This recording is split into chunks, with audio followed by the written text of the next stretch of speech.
Olá, queridos, sejam todos bem-vindos à leitura de mais um capítulo do livro Intercâmbio, pelo Espírito Luiz Sérgio, psicografado por Alaide de Assunção e Silva e a Lúcia Maria Secron.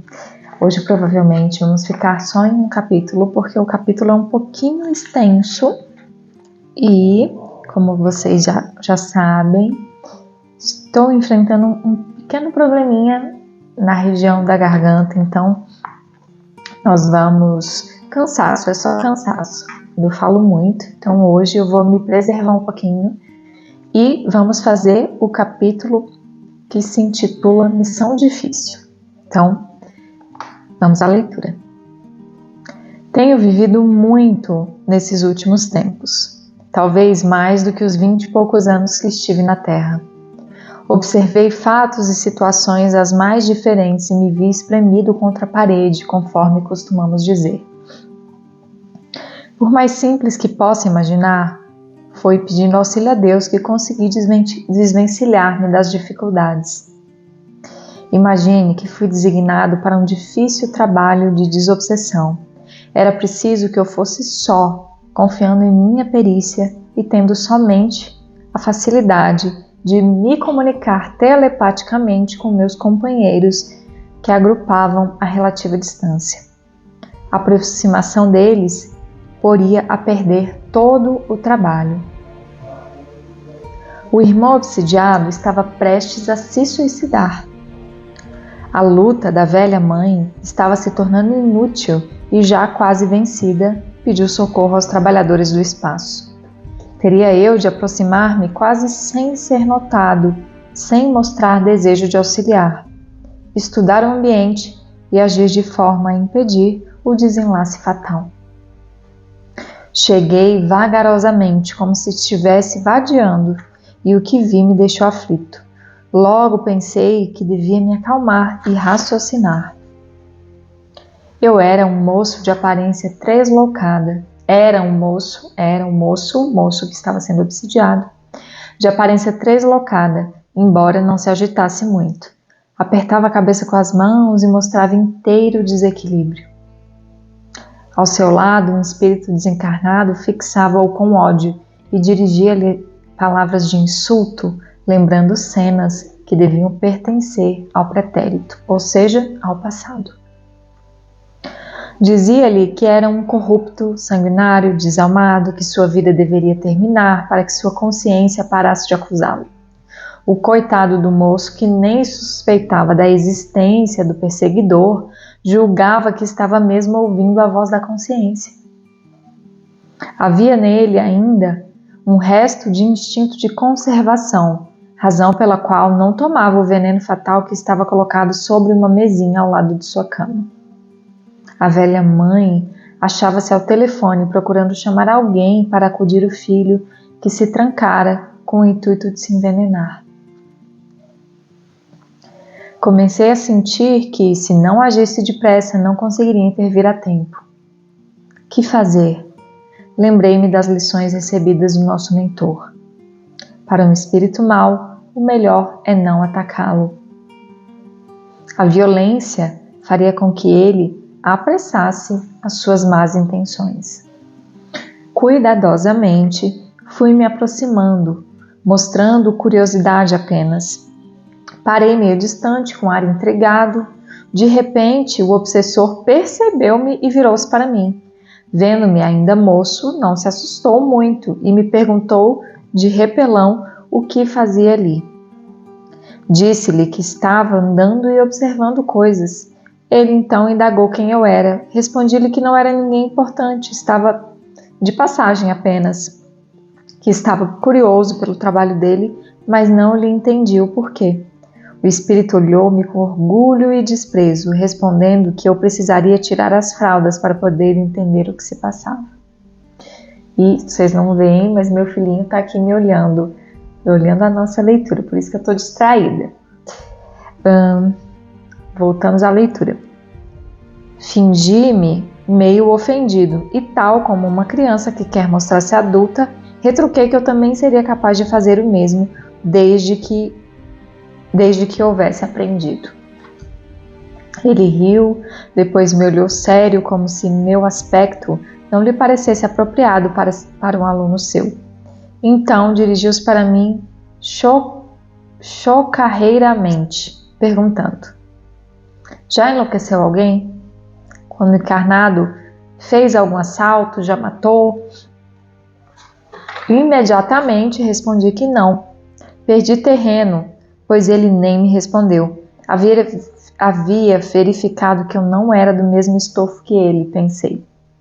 Continuou virado para o moço encarnado, mas não estava com a mente fixa nele. Nesse momento eu me senti atrapalhado e mesmo com medo. Dirigi então o apelo mental aos companheiros para orarem comigo. Fiz uma das orações mais devotas de minha vida. Quando terminei, senti mais força e mais confiança em mim. Pareceu-me que o obsessor havia se esquecido da perseguição e o rapaz deitado parecia dormir. Estava tentando avaliar a situação quando o irmão desencarnado veio devagar em minha direção e começou a falar. Sabe, companheiro, eu também fui moço como você. Também tinha família que me ensinava bons costumes. Eu era bom, porém, antes de completar maioridade, perdi meu pai e ninguém mais se importou comigo. Minha mãe, muito doente, cuidava de meus irmãos pequenos e eu fui trabalhar, largando meus estudos. Eu estudava numa universidade, moço. Quando me encontrei em grande dificuldade para acudir às despesas da casa com minha mãe piorando da doença, encontrei um sujeito miserável que conseguiu induzir-me a seguir o caminho do crime. Claro que não foi logo de começo. Comecei a ganhar bem mais do que o meu salário e aos poucos fui me envolvendo com os compromissos do grupo. Ainda demorei a me entregar, a participar integralmente das atividades dele enquanto mamãe viveu.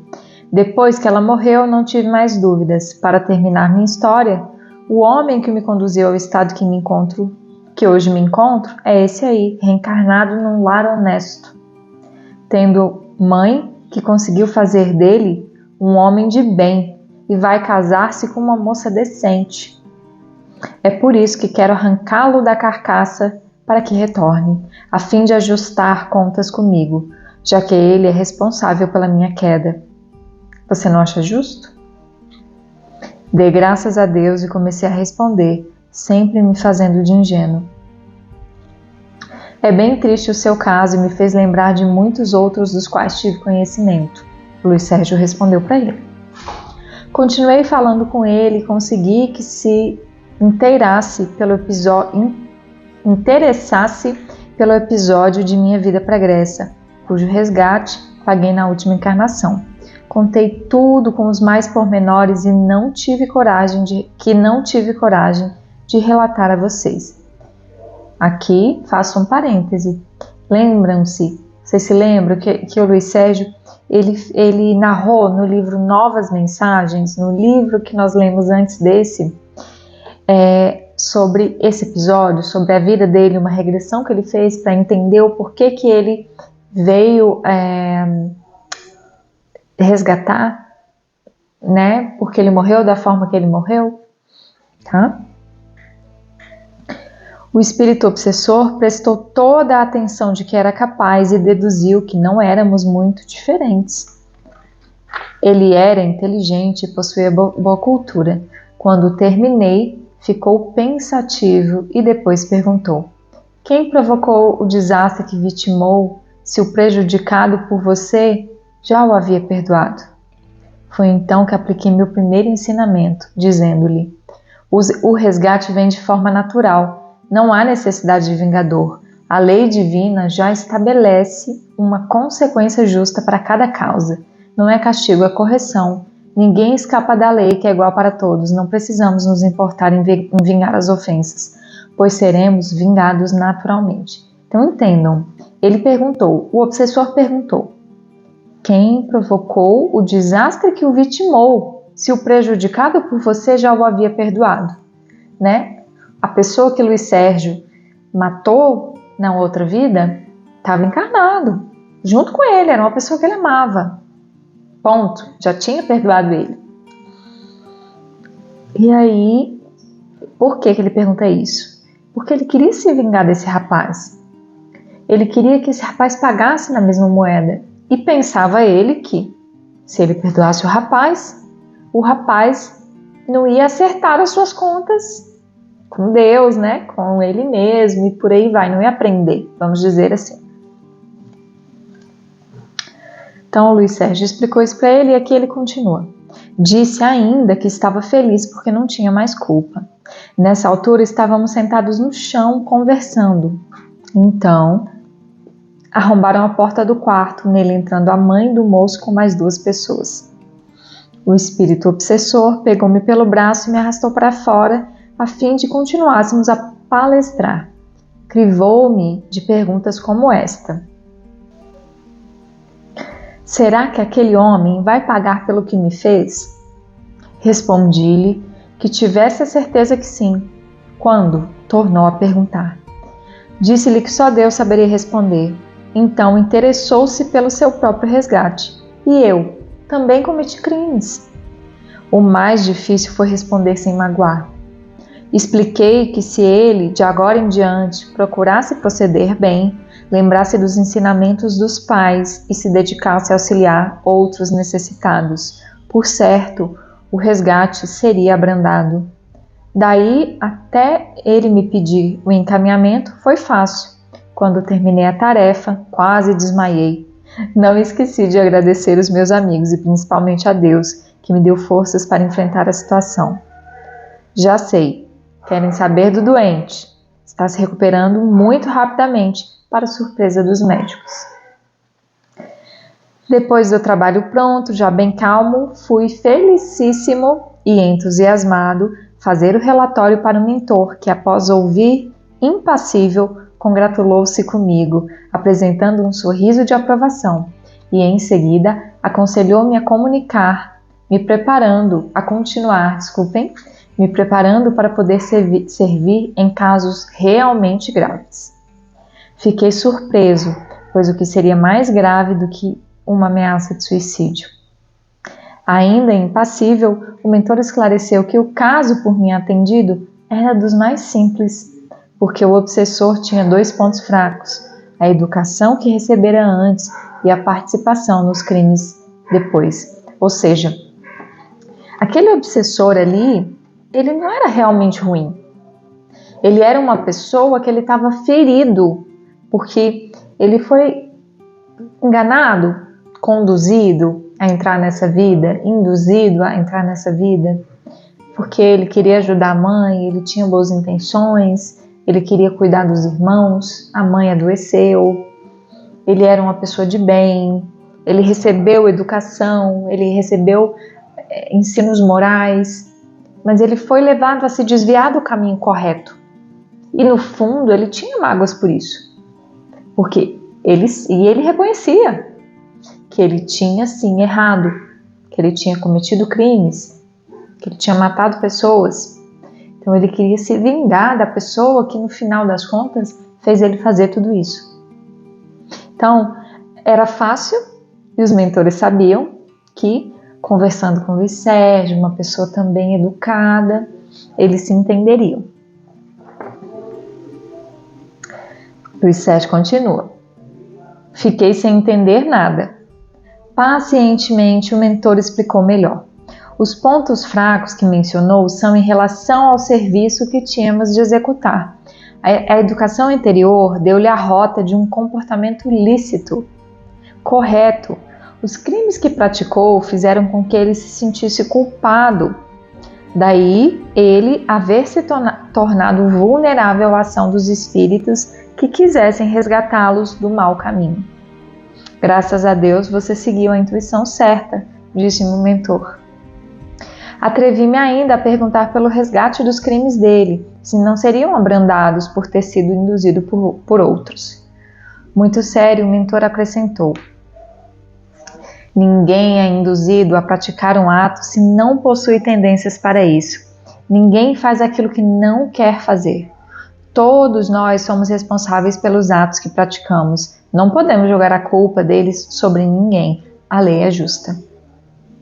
Então vejam bem, às vezes a gente se sente impelido a fazer isso, fazer aquilo, mas no fundo, nós somos os únicos responsáveis porque nós temos escolhas. E assim despediu-se. Fiquei meditando sobre o assunto e depois fui descansar. A vida é assim mesmo. Lastimamos nosso sofrimento, esquecendo-nos de que ele foi causado por nós próprios. Mensagem de 2 de março de 1979. E temos uma psicopictografia. Eu acredito que seja, não sei se é, mas um desenho provavelmente dele andando no bosque, um lugar com lindas e grandes árvores. E é isso. Hoje ficamos por aqui com esse capítulo. No final das contas, chegamos à minutagem que geralmente fazemos toda semana. Espero ver vocês em breve para mais 1 ou 2 capítulos. Vamos ver o que acontece. E um lindo final de semana para vocês, uma boa semana. Até sábado que vem e fiquem com Deus.